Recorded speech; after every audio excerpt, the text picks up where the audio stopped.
এখন শুনছেন শরৎচন্দ্র চট্টোপাধ্যায়ের উপন্যাস শেষের পরিচয় পর্ব 10। বিমলবাবু বলিলেন, ভয় নয় নতুন বউ, এখন এই আমার ব্রত, এর থেকে বিচ্যুত না হই এই আমার সাধনা। আপনার মেয়েকে দেখেছি, আপনার স্বামীকে দেখেছি, কি করে সমস্ত দিয়ে ঋণ সুধে তিনি চলে গেছেন তাও জেনেছি। শুনতে আমার বাকি কিছু নেই। এরপর আপনাকে পাবো আমি কি দিয়ে? দৌড় যে বন্ধ। জানি ছোট করে আপনাকে আমি কোনো দিন নিতে পারবো না, আবার তার চেয়েও বেশি জানি যে ছোট না করেও আপনাকে পাওয়ার আমার এতটুকুও পথ খোলা নেই। তাই তো বলেছিলুম নতুন বউ, নিন আমাকে আপনার অকৃত্রিম বন্ধু বলে। এই বাড়িটা সেই বন্ধুর দেওয়া উপহার, এ আপনাকে ছোট করার কৌশল নয়। সবিতা নতমুখে নীরব বসিয়া রহিল। কত কথাই যে তাহার মনের মধ্যে ভাসিয়া গেল তাহার নির্দেশ নেই। শেষে মুখ তুলিয়া কহিল, এ বন্ধুত্ব কতদিন স্থির থাকবে বিমলবাবু? এ মিথ্যের আবরণ টিকবে না। নরনারীর মূল সম্বন্ধে একদিন যে আমাদের টেনে নামাবেই, সে থামাবে কে? বিমলবাবু বললেন, আমি থামাবো নতুন বউ। আপনার অপেক্ষা করে থাকবো, কিন্তু মন ভোলাবার আয়োজন করব না। যদি কখনো নিজের পরিচয় পান, আমার মতো দু চোখ চেয়ে দৃষ্টি যদি কখনো বদলায়, কাছে আমাকে ডাকবেন। বেঁচে যদি থাকি ছুটে আসব। ছোট করে নেওয়ার জন্যে নয়, আসব মাথায় তুলে নিতে। সবিতার চোখ ছলছল করিতে লাগিল। কহিল, আপনার পরিচয় পেতে আর বাকি নেই বিমলবাবু। চোখের এ দৃষ্টি আর ইহ জীবনে বদলাবে না। শুধু আশীর্বাদ করুন, যে দুঃখ নিজে ডেকে এনেছি তা যেন সইতে পারি। বিমলবাবুর চোখও সজল হইয়া উঠিল। বলিলেন, দুঃখ কে দেয়, কোথা দিয়ে সে আসে আমি আজও জানি নে। তাই তোমার অপরাধের বিচার করতে আমি বসব না। শুধু প্রার্থনা করব, যেমন করেই থাকো এ দুঃখ যেন তোমার চিরস্থায়ী না হয়। কিন্তু চিরস্থায়ী তো হয়ে রইল। তাও জানি নে নতুন বউ, আমার আশা সংসারে আজও তোমার জানতে কিছু বাকি আছে। আজও তোমার সকল দেখাই এখানে শেষ হয়ে যায়নি। আশীর্বাদ তোমাকে যদি করতেই হয়, এই আশীর্বাদ করি, সেদিন যেন তুমি সহজেই এর কুল দেখতে পাও। সবিতা উত্তর দিল না। আবার দুজনে বহুক্ষণ নিঃশব্দে কাটিল। মুখ যখন সে তুলিল, তখন উজ্জ্বল দীপালোকে স্পষ্ট দেখা গেল তাহার চোখের পাতা দুটি ভিজিয়া ভারী হইয়া উঠিয়াছে। মৃদুকণ্ঠে কহিল, তারক বর্ধমানে কোনো একটা গ্রামে মাস্টারি করে। সে আমাকে ডেকেছে, যাব দিনকতক তার কাছে। যাও। তুমি কি এখন কিছুদিন কলকাতাতেই থাকবে? থাকতেই হবে। এখানে একটা নতুন অফিস খুলেছি, তার অনেক কাজ বাকি।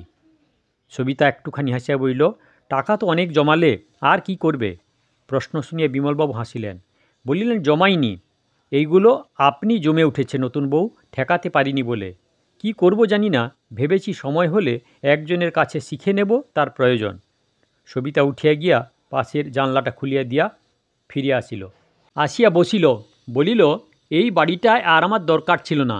ভেবেছিলাম ভালোই হলো যে গেল, একটা ঝঞ্ঝাট মিটল। কিন্তু তুমি তা হতে দিলে না। ভাড়াটেরা রইল, এদের দেখব। আর একটা অনুরোধ করব, রাখবে? কী অনুরোধ নতুন বউ? আমার মেয়ে আমার স্বামী রইলেন বনবাসে, যদি সময় পাও তাদের একটু খোঁজ নিও। বিমলবাবু হাসি মুখে একটুখানি ঘাড় নাড়িলেন, কিছুই বললেন না। ইহার কী যে অর্থ সবিতা ঠিক বুঝিল না, কিন্তু বুকের মধ্যে যেন আনন্দের ঝড় বহিয়া গেল। হাত দুইটি এক করিয়া নীরবে কপালে ঠেকাইল সে স্বামীর উদ্দেশ্যে। না, বিমলবাবুকে বোধ করি নিজেও জানিল না। এক মুহূর্ত মৌন থাকিয়া তাহার মুখের প্রতি চাহিয়া বলিল, আমার স্বামীর কথা একদিন তোমাকে নিজের মুখে শোনাব। সে শুধু আমিই জানি, আর কেউ না। কিন্তু জিজ্ঞাসা করি তোমাকে, আমি বাপের বাড়িতে যখন ছোট ছিলুম তখন কেন আসনি বলো তো? বিমলবাবু হাসিয়া বললেন, তার কারণ আমাকে আজকে যিনি পাঠিয়েছেন সেদিন তার খেয়াল ছিল না। সেই ভুলের মাসুল জোগাতে আমাদের প্রাণান্ত হয়, কিন্তু এমনি করেই বোধ করি সে বুড়োর বিচিত্র খেলার রস জমে ওঠে। কখনো দেখা পেলে দুইজনে নালিশ রজ্জু করে দেব, কি বলো? দূরে সারদাকে বার কয়েক যাতায়াত করতে দেখিয়া কাছে ডাকিয়া বললেন, তোমার মায়ের খাওয়ার দেরি হয়ে গেছে না মা, উঠতে হবে। সারদা ভারী অপ্রতিভ হইয়া বারবার প্রতিবাদ করিয়া বলিতে লাগিল, না, কখনো না, দেরি হয়ে গেছে আপনাকে আজ খেয়ে যেতে হবে। বিমলবাবু হাসিয়া উঠিয়া দাঁড়াইলেন, বলিলেন, তোমার এই কথাটি কেবল রাখতে পারবো না মা, আমাকে না খেয়েই যেতে হবে। চললুম। সবিতা উঠিয়া দাঁড়াইয়া নমস্কার করিল, কিন্তু সারদার অনুরোধে যোগ দিল না। বিমলবাবু প্রত্যহের মতো আজও প্রতি নমস্কার করিয়া ধীরে ধীরে নিচে নামিয়া গেলেন। রমণীবাবু আর আসেন না, হয়তো ছাড়াছাড়ি হইল। দুজনের মাঝখানে অকস্মাৎ কী যে ঘটিল ভাড়াটেরা ভাবিয়া পায় না। আড়াল হইতে চাহিয়া দেখে সবিতার শান্ত বিষণ্ণ মুখ। পূর্বের তুলনায় কত না প্রভেদ। জ্যৈষ্ঠের শূন্যময় আকাশ আষাঢ়ের সজল মেঘভারে যেন নত হইয়া তাহাদের কাছে আসিয়াছে। তেমনি লতা পাতায় তৃণ পুষ্পে গাছে গাছে লাগিয়াছে অশ্রু বাষ্পের সকরুণ স্নিগ্ধতা। তেমনি জলে স্থলে গগনে পবনে সর্বত্র দেখা দিয়াছে তাহার গোপন বেদনার স্তব্ধ ইঙ্গিত। কথায় আচরণে উগ্রতা ছিল না তার কোনো দিনই, তথাপি কিসের একটা অজানিত ব্যবধানে এতদিন কেবলই রাখিত তাঁকে দূরে দূরে, এখন সেই দূরত্ব মুছিয়া গিয়া তাহাকে টানিয়া আনিয়াছে সকলের বুকের মাঝে। বাড়ির মেয়েরা এই কথাটাই বলতেছিল সেদিন সারদাকে। ভাবিয়াছে বুঝি বিচ্ছেদের দুঃখই তাহাকে এমন করিয়া বদলাইয়াছে। রমণীবাবু মোটের উপর ছিলেন ভালো মানুষ লোক, থাকিতেন পরের মতো, কাহারও ভালোতেও না মন্দতেও না। মাঝে মাঝে ভাড়া বাড়ানোর প্রয়োজনীয়তা ঘোষণা করা ভিন্ন অন্য অসদাচরণ করেন নাই। তাহার চলিয়া যাওয়াটা লাগিয়াছে অনেকেই। তবু সেই যাওয়ার কলঙ্কিত পথে নতুন মার সকল কালই যদি একদিনে ধুইয়া যায় তো শোকের পরিবর্তে তাহারা উল্লাসবোধই করিবে। এই জন্য তাহাদের গ্লানি ঘুচিয়া নিজেরাই নির্মল হইয়া বাঁচিল। কেবল একটা ভয় ছিল, তিনি নিজে না থাকিলে তাহারাই বা দাঁড়াইবে কোথায়। আজ সারদা সেই বিষয়েই তাহাদের নিশ্চিন্ত করিল। বলিল, পিসিমা, বাড়িটার একটা ব্যবস্থা হলো, তোমরা যেমন আছো তেমনি থাকো, তোমাদের কোথাও বাসা খুঁজতে হবে না, মা বলে দিলেন। তবে বুঝি মা আর কোথাও যাবেন না সারদা? যাবেন, কিন্তু আবার ফিরে আসবেন, বাড়ি ছেড়ে কোথাও বেশি দিন থাকবেন না বললেন। আনন্দে পিসিমার চোখে জল আসিয়া পড়িল। সারদাকে আশীর্বাদ করিয়া তিনি এই সুসংবাদ অন্য সকলকে দিতে গেলেন। প্রতিদিন বিমলবাবু বিদায় লইবার পরে সবিতা আসিয়া তাহার পূজার ঘরে প্রবেশ করে। পূর্বে তাহার আহ্নিক শাড়িতে বেশি সময় লাগিত না, কিন্তু এখন লাগে 2-3 ঘণ্টা। কোনো দিন বা রাত্রি 10টা বাজে, কোনো দিন বা 11টা। এই সময়টা সারাদিন ছুটি। সে নিচে নামিয়া নিজের গৃহকর্ম সারে। আজ ঘরে ঢুকিয়া দেখিল রাখাল বিছানায় বসিয়া প্রদীপের আলোকে তাহার খাতাখানা পড়িতেছে। জিজ্ঞাসা করিল, কখন এলেন? তারপরে কুণ্ঠিত স্বরে কহিল, না জানি কত ভুলচুক হয়েছে। না? রাখাল মুখ তুলে কহিল, হলেও ভুলচুক শুধরে নিতে পারবো, কিন্তু লেখাটা তো কিছুই এগোয়নি দেখছি। না, সময় পাইনি যে। পাও না কেন? কি করে পাবো বলুন? মায়ের সব কাজ আমাকেই করতে হয় যে। নতুন মার দাসী চাকরের অভাব নেই, তাকে বলো না কেন তোমার সময়ের দরকার, তোমারও কাজ আছে। এ কিন্তু ভারী অন্যায় সারদা। রাখালের কণ্ঠস্বরে তিরস্কারের আভাস ছিল, কিন্তু সারদার মুখ দেখিয়া মনে হইল না যে সে কিছুমাত্র লজ্জা পাইয়াছে। বলিল, আপনারা কি কম অন্যায় দেবতা? ভিক্ষের দান ঢাকতে অকাজের বোঝা চাপিয়েছেন আমার ঘাড়ে। পরকে অকারণ পীড়ন করলে নিজের হয় জ্বর, ঘরের মধ্যে একলা পড়ে ভুগতে হয়, সেবা করার লোক জোটে না। এত রোগা দেখছি কেন বলুন তো? রাখাল বলিল, রোগা নয়, বেশ আছি, কিন্তু লেখাটা হঠাৎ অকাজ হয়ে উঠল কিসে? সারদা বলিল, অকাজ নয় তো কি? হলো জ্বর, তাও ঢাকতে হলো, হয়নি বলে। এ কি দশা! ভালো, ওটা লিখেই না হয় দিলুম, কিন্তু কি কাজে লাগবে আপনার শুনি? কাজে লাগবে না, তুমি বলো কি সারদা? সারদা কহিল, এই বলছি যে এসব কিছু কাজে লাগবে না, আর যদিই বা লাগে আমার কি? মরতে আমাকে আপনি দেননি, এখন বাঁচিয়ে রাখার গরজ আপনার। এক ছত্র আর আমি লিখব না। রাখাল হাসিয়া বলিল, লিখবে না? আমার শোধ দেবে কি করে? ধার শোধ দেব না, ঋণী হয়েই থাকব। রাখালের ইচ্ছা করিল তার হাতটা নিজের হাতের মধ্যে টানিয়া লইয়া বলে, তাই থেকো, কিন্তু সাহস করিল না। বরঞ্চ একটুখানি গম্ভীর হইয়া কহিল, যেটুকু লিখেছ তার থেকে কি বুঝতে পারো না ওগুলো সত্যিই দরকার আছে? সারদা বলল, দরকার আছে, শুধু আমাকে হয়রান করার, আর কিছু না। কেবল কতকগুলো রামায়ণ মহাভারতের কথা এখান সেখান থেকে নেওয়া, ঠিক যেন যাত্রা দলের বক্তৃতা। ওসব কিসের জন্য লিখতে যাব? তাহার কথা শুনিয়া রাখাল যতটা হইল বিস্ময়াপন্ন, তার ঢের বেশি হইল বিপদাপন্ন। বস্তুত লেখাগুলো তাই বটে। সে যাত্রার পালা রচনা করে নকল করাইয়া অধিকারীদের দেয়, এটাই তাহার আসল জীবিকা। এ আয়ে তার ট্রামের মাসুলের সংকুলান হয় না। তাহার ইচ্ছা নয় যে উপার্জনের এই পন্থাটা কোথাও ধরা পড়ে, যেন এ বড় অগৌরবের, ভারী লজ্জার। তাহার এমন সন্দেহ জন্মিল নিজেকে, সারদা যতটা অশিক্ষিত বলিয়া প্রচার করিয়াছিল, হয়তো তাহা সত্য নয়, হয়তোবা সম্পূর্ণ মিথ্যা। কি জানি, হয়তোবা তাহার চেয়েও রাগে মানের ভেতরটা কেমন জ্বলিয়া উঠিল, কারণ সে জানে তাহার পল্লবগ্রাহী বিদ্যা যতটা জানে আইনস্টাইনের রিলেটিভিটি ততটাই জানে। সে সাফেক্লিজের অ্যান্টিগান আক্সাক্স অন্ধকারে চলার মতো প্রতি পদক্ষেপেই তাহার ভয় পাচ্ছে গর্তে পা পড়ে। যাত্রার পালা লেখার লজ্জাটাও তাহার এই জাতীয়। সারদার প্রশ্নের উত্তরে কথা খুঁজিয়া না পাইয়া বলিয়া উঠিল, আগে তো তুমি ঢের ভালো মানুষ ছিলে সারদা, হঠাৎ এমন দুষ্টু হয়ে উঠলে কী করে? সহসা হাসিয়া কহিল, দুষ্টু হয়ে উঠেছি? উঠোনি? ভালো।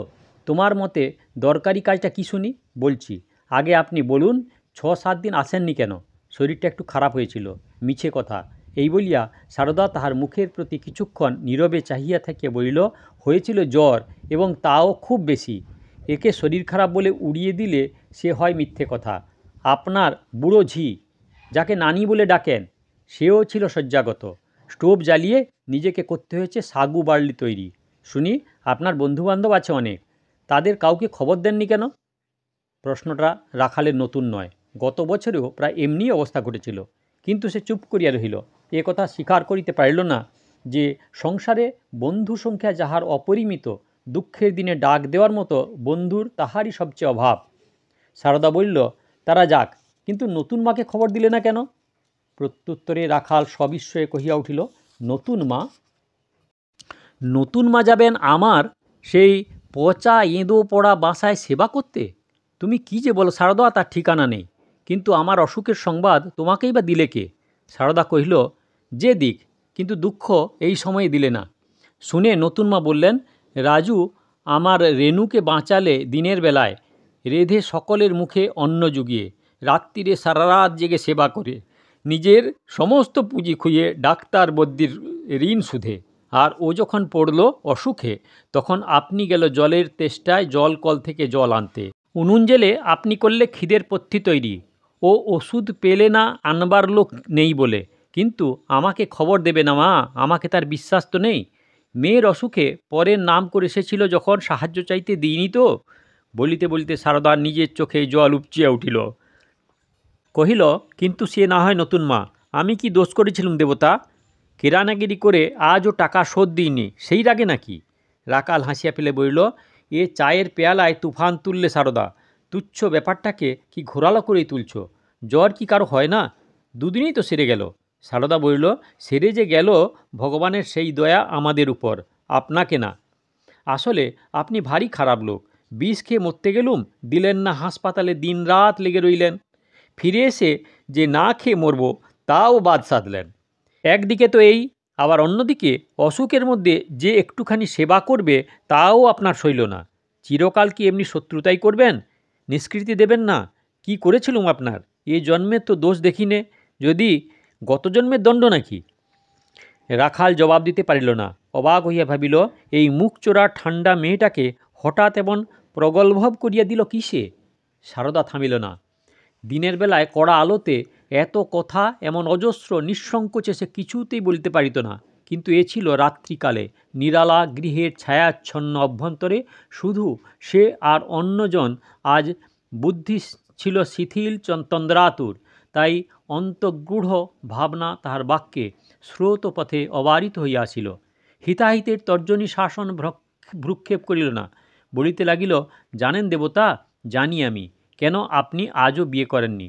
আসলে মেয়েদের উপর আপনার ভারী ঘৃণা। কিন্তু এও জানবেন, যাদের আপনি এতকাল দেখেছেন, ফরমাস কেটেছেন, পিছু পিছু ঘুরেছেন, তারাই সমস্ত মেয়ে জাতির নিরিখ নয়।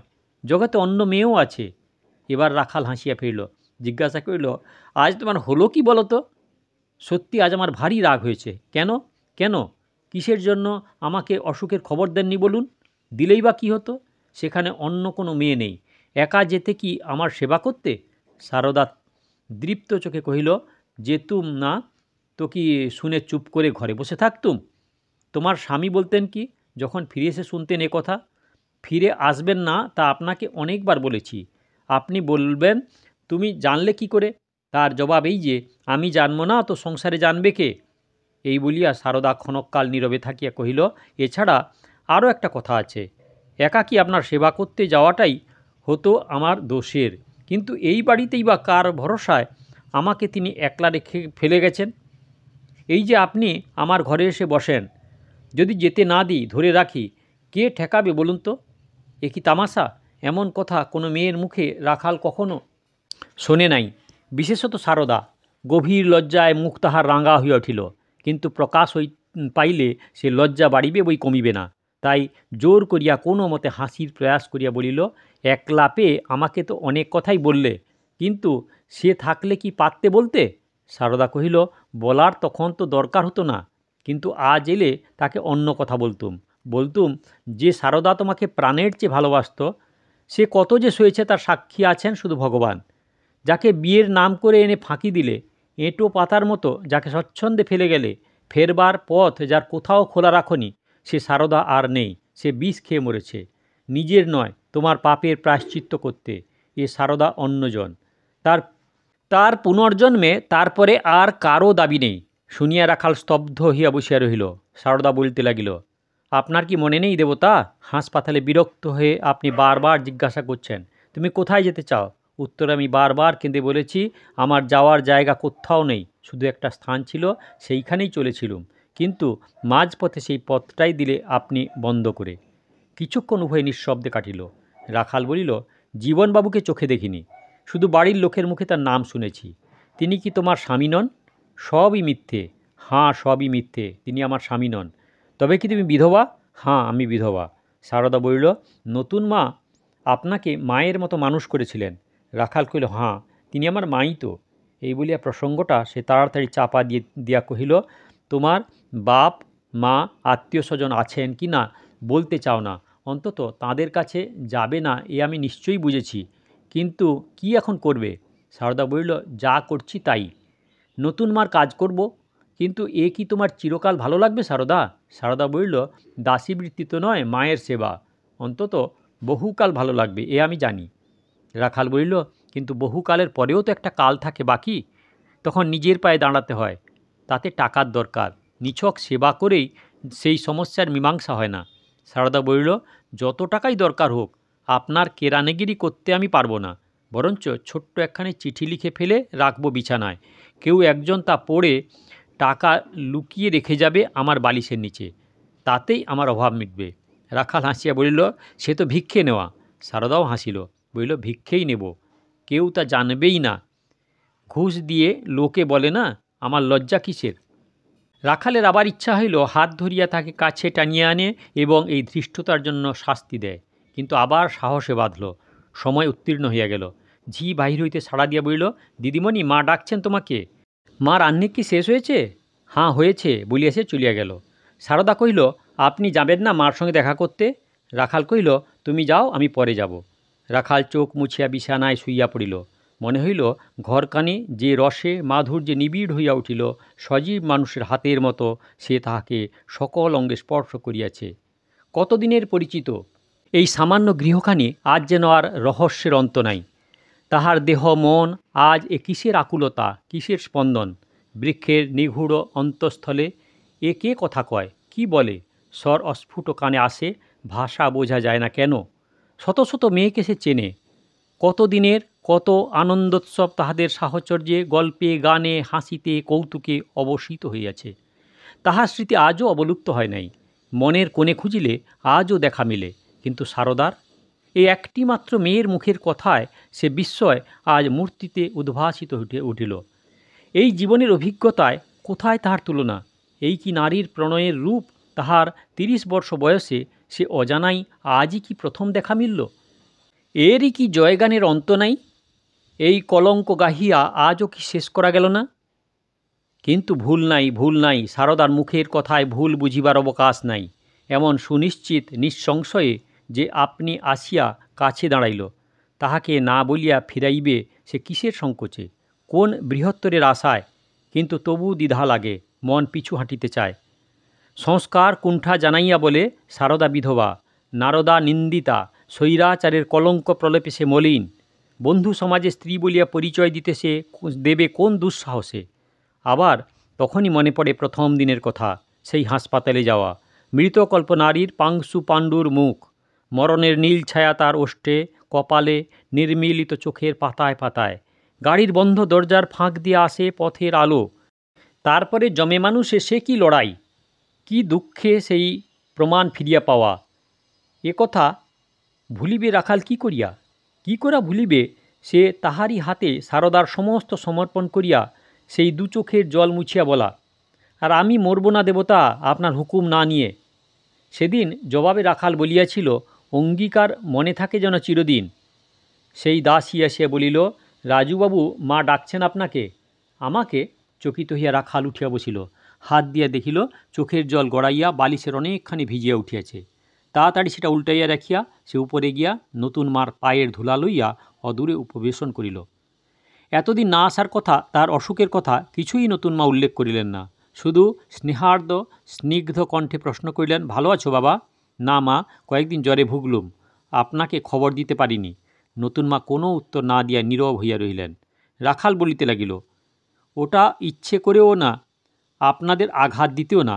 মনে পড়ে মা, একদিন যত জ্বালাতন আমি করেছি তত আপনার রেণুও না। তারপর হঠাৎ একদিন পৃথিবী গেল বদলে। সংসারে এত ঝড় বাদল যে তোলা ছিল সে তখনই শুধু টের পেলুম। ঠাকুর ঘরে গিয়ে কেঁদে বললুম, গোবিন্দ, আর তো সইতে পারি না, আমাদের মাকে ফিরিয়ে এনে দাও। আমার প্রার্থনা এতদিনে ঠাকুর মঞ্জুর করেছেন। এবার নতুন মা আস্তে আস্তে বললেন, তবে কিসের অভিমানে খবর দাওনি বাবা? রাখাল সহাস্যে কহিল, সেটা শুধু ভুলের জন্য, অভ্যাস তো নেই। দুঃখের দিনে মনে পড়ে না মা, ত্রিসংসারে আমার কোথায় কেউ আছে? নতুন মা উত্তর দিলেন না, কেবল তাহার একটা হাত ধরিয়া আরও কাছে টানিয়া আনিয়া গভীর স্নেহে তাহার পিঠে হাত বুলাইয়া দিলেন। সারদা আড়াল হইতে বোধহয় শুনিতেছিল। সুমুখে আসিয়া বলিল, দেবতাকে খেয়ে যেতে বলুন না মা, সেই তো বাসায় গিয়ে ওকে নিজেই রাঁধতে হবে। নতুন মা বললেন, আমি কেন সারদা, তুমি নিজেই তো বলতে পারো মা। তারপরে স্মিত হাস্যে কহিলেন, এই কথাটি ও প্রায় বলে রাজু, তোমাকে যে আপনি রাঁধতে হয় এ যেন ও সইতে পারে না, ওর বুকে বাজে। ওকে বাঁচিয়েছিলে একদিন, এ কথা সারদা একটি দিনও ভোলে না। পলকের জন্য রাখাল লজ্জায় আরক্ত হইয়া উঠিল। তিনি বলিতে লাগিলেন, এমন স্ত্রীকে যে কি করে তার স্বামী ফেলে দিয়ে গেল আমি তাই শুধু ভাবি। যত অঘটন কি বিধাতা মেয়েদের ভাগ্যেই লিখে দেন। এবং বলার সঙ্গে সঙ্গেই তাহার মুখ দিয়া দীর্ঘশ্বাস পড়িল। সারদা কহিল, এইবার ওকে একটি বিয়ে করতে বলুন মা, আপনার আদেশকে উনি কখনো না বলতে পারবেন না। সুবিয়াতে কি একটা বলতে যাইতেছিল, কিন্তু রাখাল তাড়াতাড়ি বাধা দিল। বলিল, তুমি আমাকে মোটে 2-4 দিন দেখছ, কিন্তু উনি করেছেন আমাকে মানুষ। আমার ধাত চেনেন, বেশ জানেন। ওর না আছে বাড়িঘর, না আছে আত্মীয় স্বজন, না আছে উপার্জন করার শক্তি সামর্থ্য। ও বড় অক্ষম, কোনো মতে ছেলে পড়িয়ে দুবেলা দুটো অন্যের উপায় করে। ওকে মেয়ে দেওয়া শুধু মেয়েটাকে জবাই করা, এমন অন্যায় আদেশ মা কখনো দেবেন না। সারদা বলিল, কিন্তু দিলে? রাখাল বলিল, দিলে বুঝবো আমার নিয়তি। ঠাকুর আসিয়া খবর দিল, খাওয়ার তৈরি হইয়াছে। রাখাল বুঝিল এই আয়োজন সারদা উপরে বসিয়াই করিয়াছে। বহুকালের পরে সবিতা তাহাকে খাওয়াইতে বসিলেন। বলিলেন, রাজু, তারক যেখানে চাকরি করে সেই গ্রামটি নাকি একেবারে দামোদরের তীরে। আমাকে যে ধরেছে দিন কয়েক গিয়ে তার ওখানে গিয়ে থাকি, সে চিঠি লিখেছে নাকি? প্রস্তাব করে সে চিঠি লিখেছে নাকি? চিঠিতে নয়, দিন দুয়ের ছুটি নিয়ে সে নিজে এসেছিল বলতে। বড় ভালো ছেলে, এমন বিনয়ী তেমনি বিদ্বান। সংসারে ও উন্নতি করবেই। রাখাল সবিস্ময়ে মুখ তুলিয়া প্রশ্ন করিল, তারক এসেছিল কলকাতায়? কই, আমি তো জানি নে। সবিতা বললেন, জানো না? তবে বোধহয় দেখা করবার সময় করতে পারেনি। শুধু 2 দিনের ছুটি কি না? সেদিন রাত্রে খাওয়া দাওয়ার পরে বাসায় ফিরিয়াবার সময় সারদা সঙ্গে সঙ্গে নিচে নামিয়া আসিলেন। ভারী অনুরোধ করিয়া বলিয়াছিলেন, আমার বড় ইচ্ছে আপনাকে একদিন নিজে রেঁধে খাওয়াই। খাবেন একদিন দেবতা? খাবো বই কি, যেদিন বলবে। তবে পরশু একদিন সময়ে চুপি চুপি আমার ঘরে আসবেন, চুপি চুপি খেয়ে চলে যাবেন, কেউ জানবে না, কেউ শুনবে না। রাখাল সহাস্যে জিজ্ঞাসা করল, চুপি চুপি কেন? তুমি আমাকে খাওয়াবে, এতে দোষ কি? সারদাও হাসিয়া জবাব দিলেন, দোষ তো খাওয়ার মধ্যে নেই দেবতা, দোষ আছে চুপি চুপি খাওয়ানোর মধ্যে। অথচ নিজে ছাড়া আর কাউকে না জানতে দেবার লোভ যে ছাড়তে পারিনি। সত্যি পারো না, না বলতে হয় তাই বলছো। এত জেরার জবাব আমি দিতে পারবো না বলিয়া সারদা হাসিয়া মুখ ফিরাইল। রাখালের বুকের কাছটা শিহুরিয়া উঠিল। বলিল, বেশ, তাই হবে, পরশুই আসব বলিয়াই দ্রুত পদে বাহির হইয়া পড়িল। সেই পরশু আজ আসিয়াছে।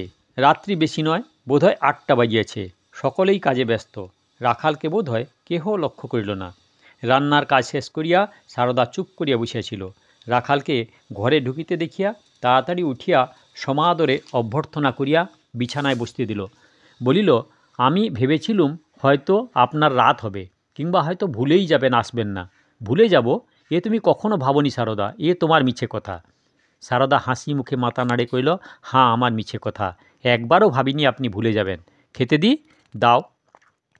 হাতের কাছে সমস্ত প্রস্তুত ছিল। আসন পাতিয়া সে খাইতে দিল। পরিমিত আয়োজন, বাহুল্য কিছুতে নাই। রাখাল খুশি হইয়া বলিল, ঠিক এমনি আমি মনে মনে চেয়েছিলুম সারদা, কিন্তু আশা করিনি। ভেবেছিলুম আরও 5 জনের মতো যত্ন দেখানোর আতিশয্যে কত বাড়াবাড়ি না করবে, কত জিনিস হয়তো ফেলা যাবে, কিন্তু সে চেষ্টা তুমি করনি। সারদা কহিল, জিনিস তো আমার নয় দেবতা, আপনার। নিজের হলে বাড়াবাড়ি করতে ভয় হতো না, হয়তো করতুমও, নষ্টও হতো। ভালো বুদ্ধি তোমার, ভালোই তো। নইলে আপনি ভাবতেন মেয়েটার অন্যায় তো কম নয়, দেনা শোধ করে না, আবার পরের টাকায় বাবুয়ানি করে। রাখাল হাসিয়া বলিল, টাকার দাবি ছেড়ে দিলুম সারদা, আর তোমাকে শোধ করতে হবে না, ভাবতেও হবে না, কেবল খাতাটা দাও, আমি ফিরিয়ে নিয়ে যাই। সারদা কৃত্রিম গাম্ভীর্যে মুখ গম্ভীর করিয়া বলিল, তাহলে ছাড়া রফা হয়ে গেলুম বলুন। এরপরে আপনিও টাকা চাইতে পারবেন না, আমিও না। অভাবে যদি মরি তবুও না, কেমন? রাখাল বলিল, তুমি ভারী দুষ্টু সারদা। ভাবি, জীবন তোমাকে ফেলে গেল কি করে, সে কি চিনতে পারলে না? সারদা মাথা নাড়িয়ে বলিল, না, এ আমার ভাগ্যের লেখা দেবতা। স্বামী না, যিনি ভুলিয়ে আনলেন তিনি না, আর যিনি জমের হাত থেকে কেড়ে নিয়ে এলেন তিনিও না। কি জানি আমি কি যে কেউ চিনতেই পারে না। সত্যি আমাকে তিনি চিনতে পারেননি। সে বুদ্ধিই তার ছিল? রাখাল বলিল, বুদ্ধি থাকলে কি করা তার উচিত ছিল না? উচিত ছিল পালিয়ে না যাওয়া, উচিত ছিল বলা, আর আমি পারি নে সারদা, এবার তুমি ভার নাও। বললে ভার নিতে, নিতুম বই কি।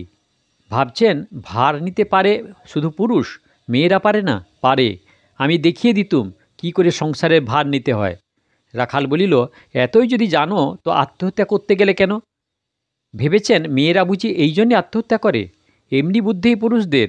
বলিয়াই সে তৎক্ষণাৎ হাসিয়া কহিল, আমি করেছিলুম আপনাকে দেখতে পাবো বলে, নইলে পেতুম না তো, আজও থাকতেন আমার কাছ থেকে তেমনি অজানা। রাখালের মুখে একটি কথাও আসিয়া পড়িতেছিল, কিন্তু চাপিয়া গেল। তাহার আর কোনো শিক্ষা না হোক, মেয়েদের কাছে সাবধানে কথা বলার শিক্ষা হইয়াছিল। সারদা জিজ্ঞাসা করিল, দেবতা, আপনি বিয়ে করেননি কেন, সত্যি বলুন তো। রাখাল মুখের গ্রাস গিলিয়া লইয়া বলিল, তোমায় এ খবর জেনে লাভ কি? সারদা বলিল, কি জানি, কেন আমার ভারী জানতে ইচ্ছে করে। সেদিনও জিজ্ঞাসা করেছিলাম, আপনি যা তা বলে কাটিয়ে দিয়েছেন, কিন্তু আজ কিছুতেই শুনব না, আপনাকে বলতেই হবে। রাখাল বলিল, সারদা, আমাদের সমাজে কারো বা বিয়ে হয়, কেউ বা নিজে বিয়ে করে। আমার হয়নি দেওয়ার লোক ছিল না বলে, আর নিজে সাহস করিনি গরিব বলে। জানো তো, সংসারে আপনার বলতে আমার কিছুই নেই। সারদা রাগ করিয়া বলিল, এ আপনার অন্যায় কথা দেবতা। গরিব বলে কি মানুষের বিয়ে হবে না? তার সে অধিকার নেই? জগতে তারা কি এমনি আসবে আর যাবে, কোথাও বাসা বাঁধবে না? কিন্তু সে তো নয়। আসলে আপনি ভারী ভীতু লোক, কিচ্ছু সাহস নেই।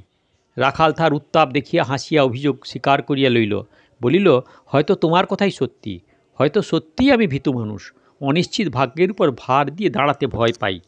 কিন্তু ভাগ্য তো চিরকালই অনিশ্চিত দেবতা, সে ছোট বড় বিচার করে না, আপন নিয়মে আপনি চলে যায়। তাও জানি, কিন্তু আমি যা তাই, নিজেকে তো বদলাতে পারবো না সারদা। নাই বা পারলেন, যে স্ত্রী হয়ে আপনার পাশে আসবে, বদলাবার ভার নেবে সে যে। নইলে কিসের স্ত্রী? বিয়ে আপনাকে করতেই হবে। করতেই হবে নাকি? সারদা এবার কণ্ঠস্বরে অধিকতর জোর দিয়া বলিল, হাঁ, করতেই হবে, নইলে কিছুতেই আমি ছাড়ব না। আপনি এক্ষুনি বলছিলেন কেউ ছিল না বলে বিয়ে হয়নি। এতদিনে আপনার সেই লোক এসেছি আমি, তাকে শিখিয়ে দিয়ে আসবো কি করে গরিবের ঘর চলে, কি করে সেখানেও যা কিছু পাওয়ার সব পাওয়া যায়। তাহার কথা শুনিয়া রাখাল মনে মনে সত্যিই বিস্ময়াপন্ন হইল, কিন্তু মুখে বলিল, এ বিদ্যে শিখতে যদি সে না পারে, শিখতে না যদি চায়, তখন আমার দুঃখের ভার নেবে কে সারদা? তার কাছে গিয়ে কার কাছে গিয়ে নালিশ জানাবো? সারদা অবাক হইয়া রাখালের মুখের প্রতি কিছুক্ষণ চাহিয়া থাকিয়া বলিল, কারও কাছে না। মেয়ে মানুষ হয়ে এ কথা সে বুঝবে না, স্বামীর দুঃখে অংশ নেবে না, বরঞ্চ তাকে বাড়িয়ে তুলবে, এমনি হতেই পারে না দেবতা। এ আমি কিছুতেই বিশ্বাস করব না। আর একবার রাখাল জিহ্বাকে শাসন করিল, বলিল, না, যে মেয়েদের আমি কম দেখিনি সারদা, কিন্তু তারা তুমি নও। সারদাকে সবাই পায় না। জবাব না দিয়া রাখাল নিঃশব্দে আহারে মন দিয়াছে দেখিয়া সে পুনশ্চ জিজ্ঞাসা করিল, কই কিছুই তো বললেন না দেবতা?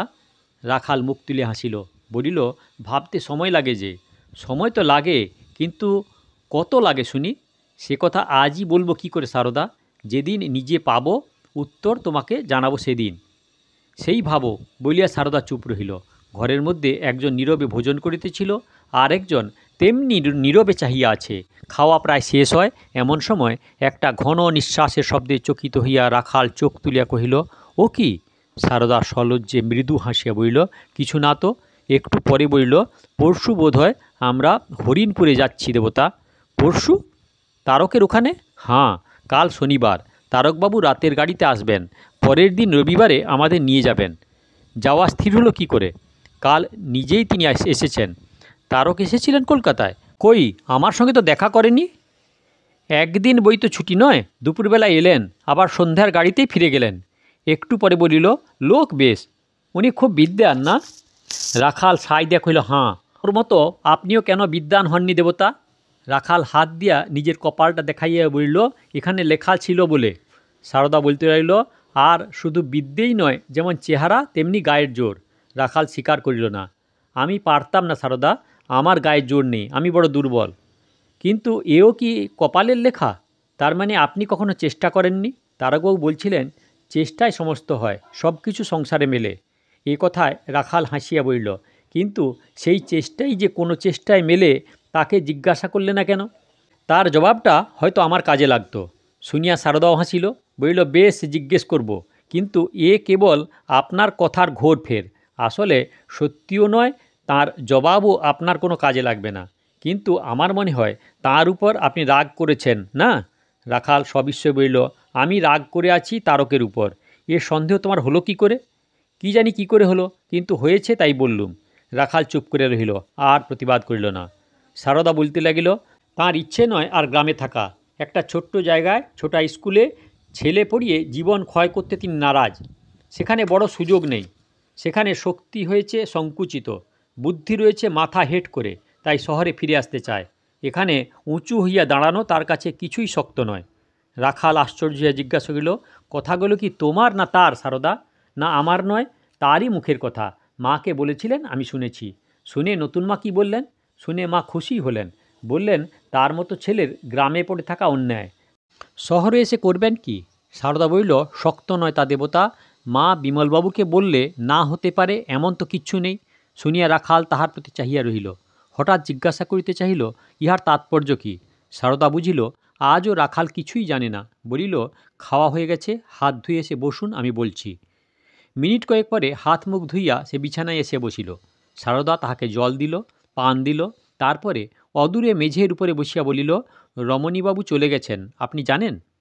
চলে গেছেন? কই না, কোথায় গেছেন? কোথায় গেছেন সে তিনিই জানেন, কিন্তু এখানে আর আসেন না। যেতে তাকে হতোই, এ ভার বইবার তার আর জোর ছিল না। কিন্তু গেলেন মিথ্যে ছল করে। এতখানি ছোট হয়ে বোধ করি আমার কাছ থেকে জীবনবাবুও যায়নি।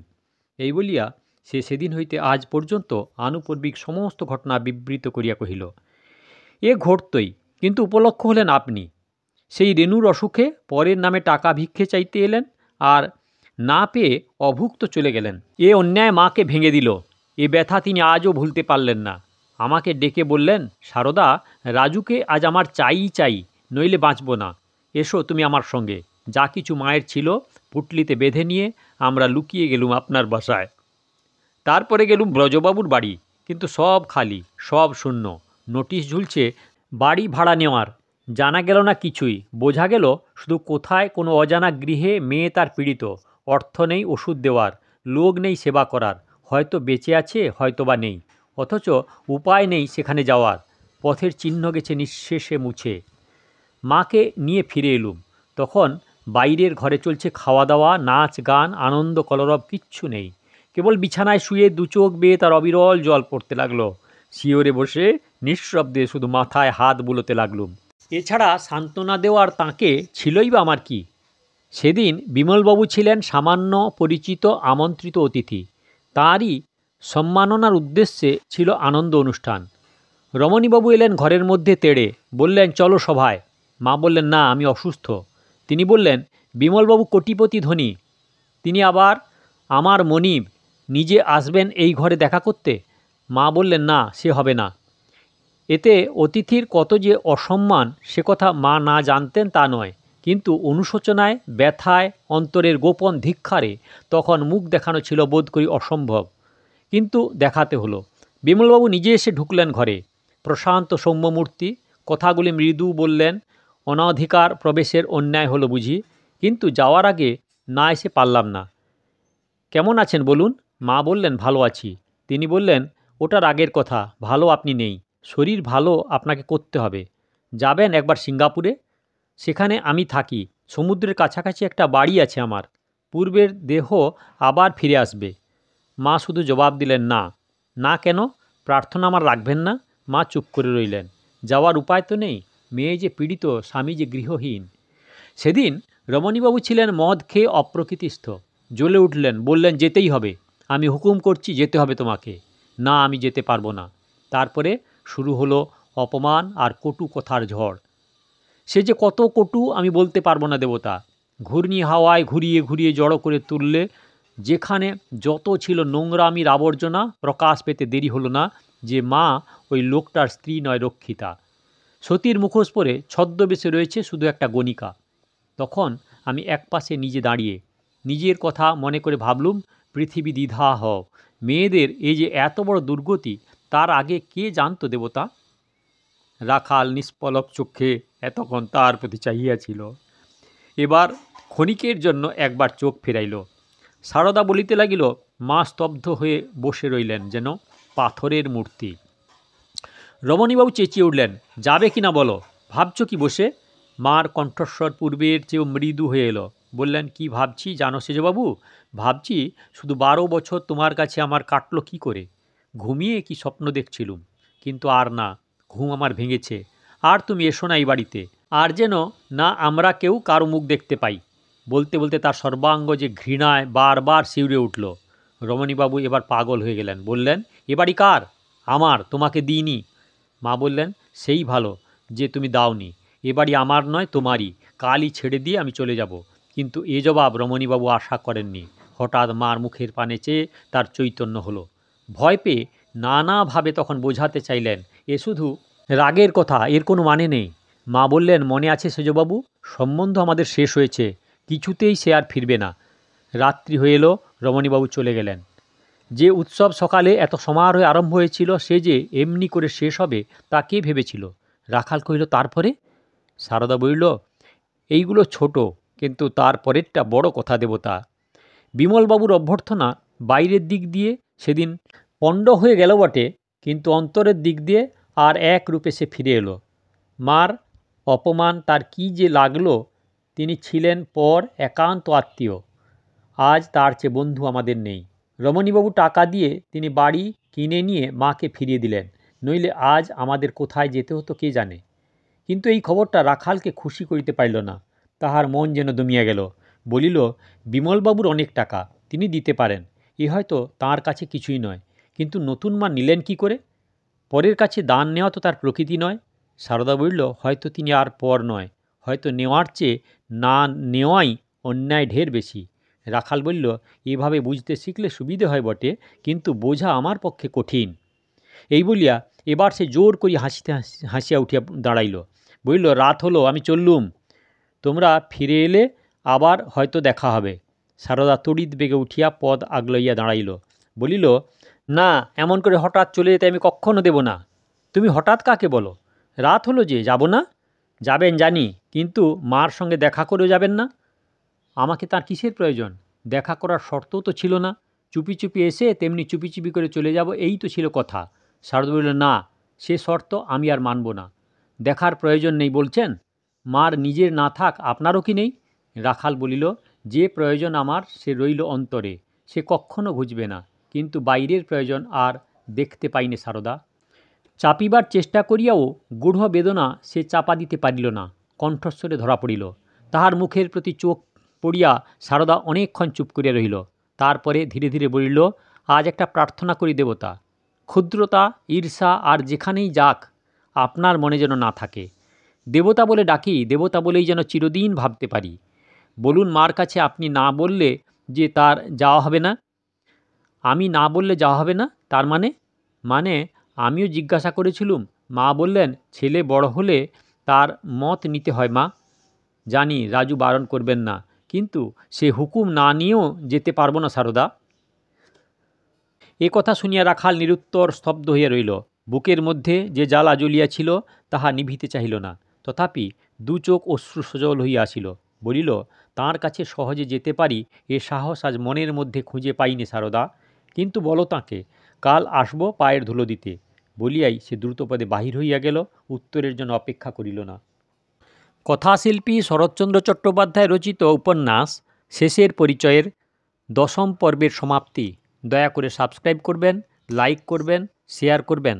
আর এই উপন্যাসে শুরু থেকে শুনতে হলে কাকন বাসুতে ক্লিক করে শুরু থেকে ভিডিও দেখুন আর পরের ভিডিওর জন্য দয়া করে অপেক্ষা করুন।